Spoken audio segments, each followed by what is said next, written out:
very few of the founding fathers managed to keep their estates intact. Turns out, revolution and responsible budgeting don't always go hand in hand.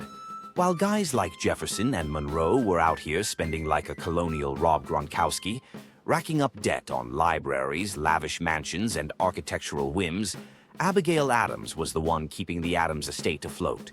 With her ledger in hand, she watched as her husband's peers financially imploded. Jefferson's Monticello, gone to pay off debts. Monroe's Highland, same fate.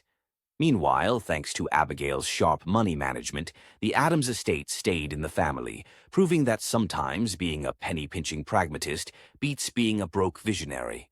Even Washington, with all his land and titles, wasn't immune to money troubles.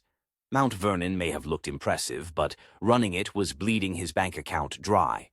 By the time of his death, Washington was knee-deep in debt, thanks to war expenses, farming costs, and the sheer price of maintaining an estate that massive.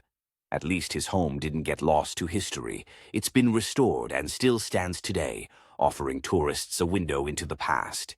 Want to see how Abigail Adams saved her family from the financial disaster that swallowed so many of her husband's peers? Visit the Adams National Historical Park in Quincy, where their estate still stands, fully original to John and Abigail's time and untouched by the bankruptcy blues. And if you want to dive deeper into the wild, weird, and downright unexpected stories of the Founding Fathers, beyond just their financial blunders, check out the Buck Starts Here podcast. Spoiler alert, their presidencies were just the beginning.